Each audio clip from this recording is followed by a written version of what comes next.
We all have sick remedies that we swear by. I mean, nothing feels better than a hot bowl of chicken soup, right? Well, it turns out that it may actually have an anti-inflammatory impact as it prevents neutrophils, a type of white blood cell, from moving. And by slowing down the movement of neutrophils, it prevents the cells congregating in the lung area, relieving congestion. But you may have also heard the expression, feed a cold, starve a fever. So should you only eat soup sometimes? It turns out that this is only half true. In both cases, you should actually be eating nutrient-rich food, which gives your body the energy to heal itself and increases something called gamma interferon, which is essential for your immunity against both viral and bacterial infections. So why not eat an apple? Because an apple a day keeps the doctor away, right?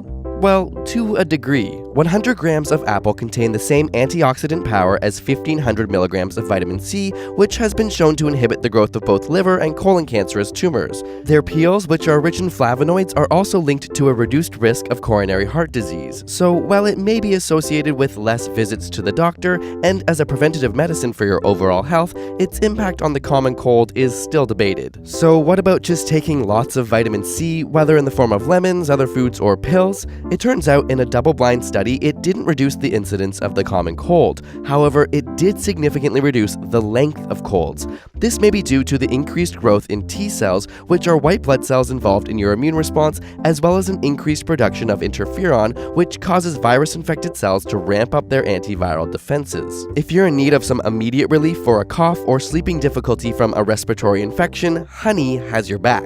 Known for its antibacterial activity, it increases the release of inflammatory cytokines, which signal cells to repair themselves. And garlic? Not only can it ward off vampires, but it's been shown to decrease the length and severity of cold and flu symptoms. By increasing the growth of gamma delta T cells and natural killer cells, it's able to pick up on invading pathogens and remove them more effectively. Ever try echinacea? It's one of the most popular herbal supplements, and for good reason. In a meta-analysis on 14 studies, echinacea decreased the odds of developing a cold by 58% and reduced the length of colds by approximately 1.5 days. It works as an anti-inflammatory and, similar to other remedies, influences cytokine production in the body. And while you're at it, have a drink, with a little alcohol. Seriously, some studies have found that moderate amounts of alcohol can help boost your immune system.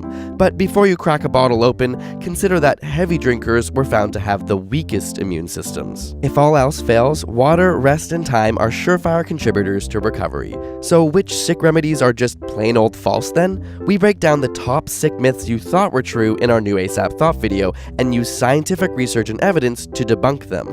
Click on the screen or the link in the description to see that video. And hey, our book, which answers even more of your burning questions, is almost out. So if you haven't got your copy yet, head on over to asapscience.com/book and be the first to get your hands and eyes on it. And subscribe for more weekly science videos.